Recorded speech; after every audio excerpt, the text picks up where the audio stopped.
یعنی ایمان کی حیثیت سے دیکھتا ہے اور ایمان میں ڈوب کر کے دیکھتا ہے، اللہ تعالیٰ وہ آنکھوں کو جہنم میں نہیں ڈالے گا۔ آؤ دیکھو مکہ مکرمہ کی سرزمین ہے، شراب حرام نہیں ہوئی تھی، سمجھ رہے نا کی بات کر رہا ہوں میں؟ جو ہم ایک گھٹ پی کے آج پورا محلہ پریشان کرتے ہیں نا، وہی والی شراب کی بات کر رہا ہوں۔ اسلام کے مقدس شہزادوں، میں اللہ کی بارگاہ میں دعا کر رہا ہوں، مولا تیرے بندے تجھ سے پیار کرتے ہیں، مولا کسی وجہ سے گناہوں میں ڈوبے ہوئے ہیں، لیکن مصطفیٰ کی محبت ان کے سینوں میں ہے۔ اے اللہ تیرے گھر کی محبت ان کے سینوں میں ہے، جب تیرے گھر کا کام یا مصطفیٰ کے گھر کا کام آتا ہے، وہ گناہوں کو ٹھوکر مار کے تیرے گھروں کی طرف آتے ہیں۔ اسلام کے مقدس شہزادوں، وہ صحابہ اکرام کا دور ہے اور بتایا جاتا جس کے گھر میں سب سے پرانی شراب ہوتی تھی وہ سب سے زیادہ تونگر مانا جاتا تھا۔ اللہ اللہ، دیکھو کیا منظر ہو رہا ہے، آقا صلی اللہ علیہ وسلم اپنے حجرے میں ہے، لیکن صحابہ کا یہ ماحول ہوا کرتا تھا،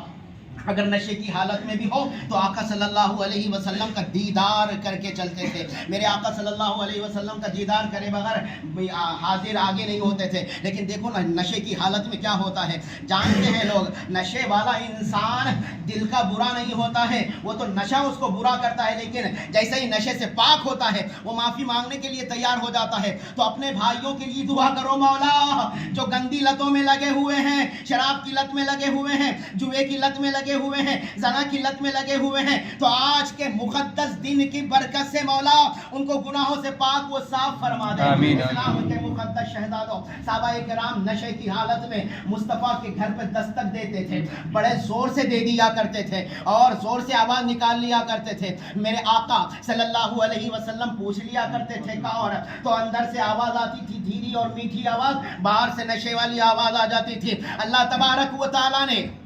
جب یہ صحابہ اکرام کا انداز دیکھا کہ میرے حبیب ہے، میرا پیارا ہے، آمینہ کا لال ہے، اور آواز اتنی میٹھی، اتنی سریلی، اتنی پیاری، لیکن باہر سے آواز دینے والا نشے کی عالم میں دے رہا ہے، تو اللہ تبارک و تعالیٰ نے ارشاد فرمایا، اے میرے حبیب اپنے چاہنے والوں سے کہہ دیجئے، اپنے غلاموں سے کہہ دیجئے کہ آج سے ابھی سے شراب حرام ہے۔ وہ صحابہ اکرام کا دور تھا، میرے آقا نے جب اعلان فرما دیا شراب حرام ہے تو بتایا یہ جاتا ہے مکے کی گلی اور کوچوں سے شراب ایسے بہتے ہوئے نکلی جیسے ندی وہ نالے بہ کر کے نکلتے تھے۔ سارے غلاموں نے شراب کو پھینک دیا۔ سوال یہ ہے اپنے دماغ میں بٹھا لینا کہ میرے آقا صلی اللہ علیہ وسلم کا در ہو، اللہ تبارک و تعالیٰ مدینہ منورہ میں بھیج دے، مدینہ منورہ میں بھیجے تو ہم جب جالیوں کو اندر اندر جھانک کر کے دیکھتے ہیں ویسا نہ دیکھیں۔ دیکھو بتایا یہ گیا عاشق وہ ہوتا ہے جو مدینہ کی سرزمین پر بھی قدم رکھنے کے لیے ڈرتا ہے۔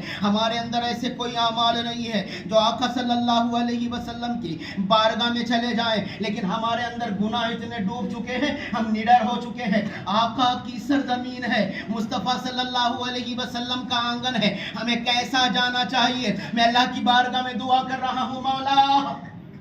جیسا صحابہ اکرام رضوان اللہ تعالیٰ علیہ مجمعین آقا صلی اللہ علیہ وسلم کی بارگاہ میں حاضری دیتے تھے، مولا ہمیں بار بار مکہ مکرمہ مدینہ منورہ کا دیدار نصیب فرما۔ اور بالخصوص دیکھو مدینہ کب جائیں گے نہیں معلوم، میرے آقا کو معلوم ہے میرے امتی بھیکاری ہے، میرے امتیوں کے پاس مال نہیں ہے، یہ کسی وجہ سے نہیں آ سکتے ہیں، تو میرے آقا صلی اللہ علیہ وسلم کا یہ صدقہ ہے۔ میرے آقا نے چاہا ہوگا ہندوستان کی سرزمین پر ایسے دیوانے ہوں گے، ایسے دیوانے ہوں گے، جب وجہ طاری ہو جائے گا تو کھانا چھوڑ دیں گے، وجہ طاری ہو جائے گا اپنا رشتہ چھوڑ دیں گے، ساری چیزوں کو ٹھوکر مارنے والے ہندوستان میں میرے عاشق ہیں، تو میرے آقا نے یہ کہہ دیا ہوگا، اے رب کائنات یہ میرا منہ مبارک ہندوستان کی سرزمین پر جہاں جہاں میرے عاشق ہوتے ہیں وہاں پھیلا دینا۔ تو یہ سر شاہپور کے اندر آج رضا مسجد کے اندر میرے آقا صلی اللہ علیہ وسلم کے منہ مبارکہ کی زیارت کی جائے گی، کرائی جائے گی، انشاءاللہ زیارت شریف کریں گے نا جی۔ اور کوئی پاگل یہ پوچھ لے یہ نبی صلی اللہ علیہ وسلم کو مبارک ہے کہ نہیں، کہ کیا معلوم کیا ثبوت ہے، تو الحمدللہ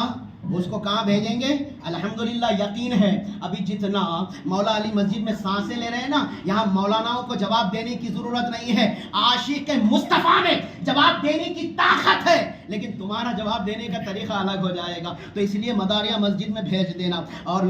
یعنی کہ رضا مسجد میں بھیج دینا, یہاں پر مولا علی مسجد کے امام کے پاس بھیج دینا, اور وہ زیادہ ہی کنٹرول میں نہ آئے. قرآن اور حدیث کی بات چلنے لگی تو دیکھو سب سے پہلی بات میں آپ کو بتا رہا ہوں, ابھی موئے مبارک کے بارے میں بتاؤں گا, لیکن ایک میں جیسا بہت سے جوان ہیں الحمدللہ, دیکھو نا مسجد کتنی پیاری دکھ رہی ہے.